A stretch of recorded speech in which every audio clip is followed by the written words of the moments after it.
How much money does a real estate wholesaler make? That is what I'm going to answer for you here today. And you want that answer because of a couple of different reasons. Number one is that you are already a wholesaler and you want to know, is Chico, am I playing the right game? Am I making enough money? Maybe you are beginning that journey of becoming a wholesaler and you want to know, should I? Is there enough money in there for me? Maybe you're a real estate agent and you just can't seem to make that much money. And you're thinking, maybe I should become a wholesaler. Maybe that's easier for me. Everybody knows what a real estate agent is. So a real estate agent is someone who sells a property on behalf of somebody else. Mary, John Smith, they want to sell their property. They call an agent, they put on the MLS, and the story, they get paid a commission for doing that, right? So let's say you have a $100,000 house. The seller is going to charge it's going to get charged a 3% commission, and typically the agent will get half of that, right? So 3%, so you make $3,000 on a $100,000 house. Or even if it's a $300,000 house, let's say for example, you'll make 9K divided by 2, so you make about 4,500 bucks. Now, I have a problem here. They walk around my neighborhood all the time. I think they're following me. So a real estate investor, let's talk about what a real estate investor is. A real estate investor is someone that would buy a property, take their money out of their bank account, get some cash or credit or whatever, and close on that property, make a bunch of repairs, and eventually then resell it or keep it, or let's say they resell it for a profit, similar to what you see those guys on TV. Now, a real estate wholesaler is something that sits right in the middle. A real estate wholesaler is somebody that goes out and finds good deals. That's the whole job of a wholesaler, to go out and to source amazing real estate deals. And then what they're going to do is that they're going to go ahead and place that property under contract. So they're going to have an agreement with the seller of that property to buy the property from them. And then what they're going to do is go to those real estate investors, and they have to offer the real estate investor the contract. They have a equitable interest, meaning that that's the agreement that they have. And so they can go to a real estate investor and say, hey, do you want this agreement that allows you to buy this house for this price? And the investor says, yes, I think that's a great deal. And the deal is done.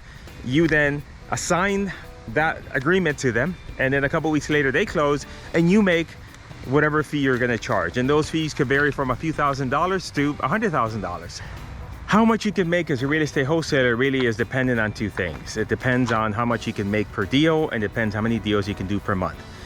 How much you can make per deal is very much dependent on the price point of those deals. So let's say that you operate in a market like, say, Ohio, where the average price point of a house the market value is $70,000, and you're able to pick that deal up. Let's say you have a property, you find a seller that's motivated, that's interested in selling their property at a discount, and you're able to put that property in the contract for 15 grand. Then how much can you ask for that? Well, if the property is only worth 70 and you got to leave enough room for the other real estate investor, you may be able to only mark it up $7,500 or $10,000.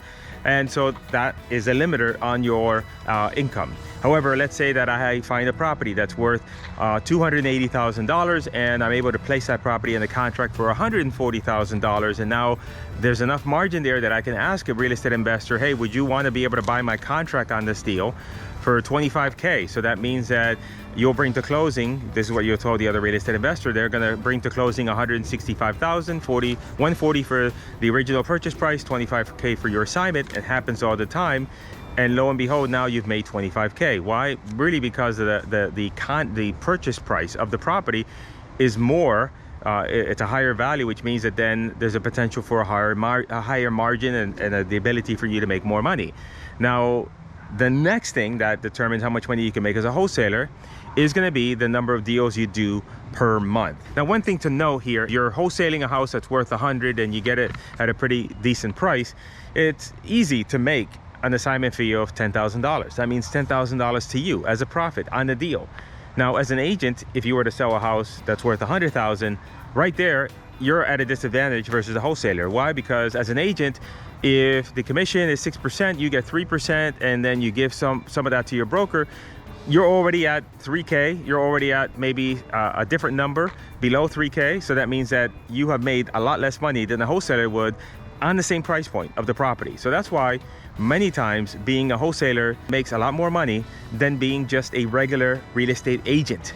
By the way, if you are getting value from this video, if this information is useful for you, give me a thumbs up. Make sure that you are a subscriber to the channel. Make sure that you hit the notification bell and make a comment and just let me know, Chico, this is good stuff.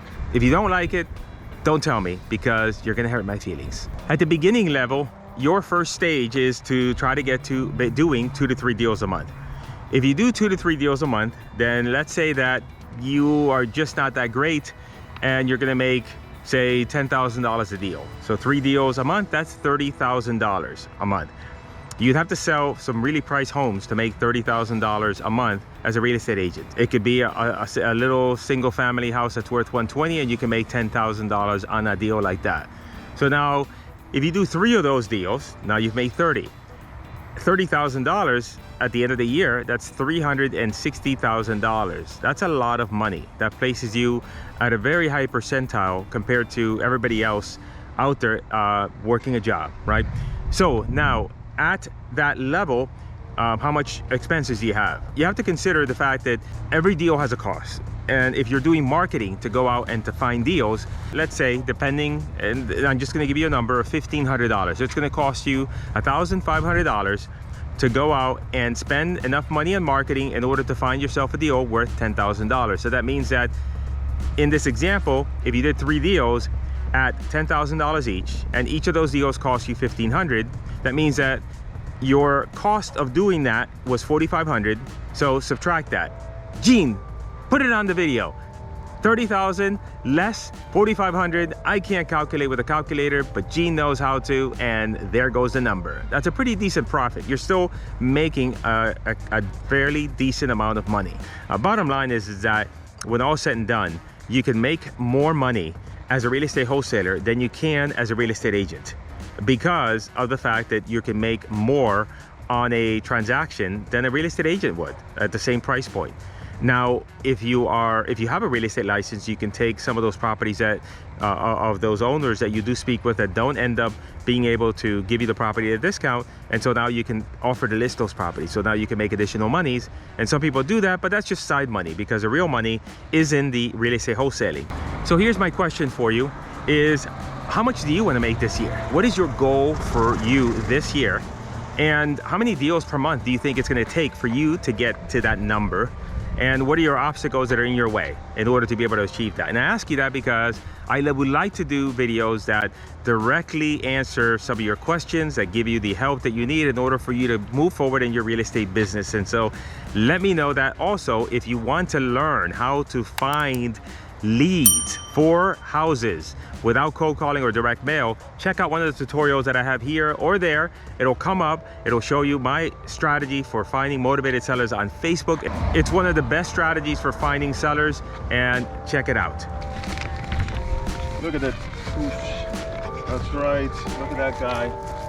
Oh, that girl, actually. Look at the she. Oops, that's not my house. That's somebody else.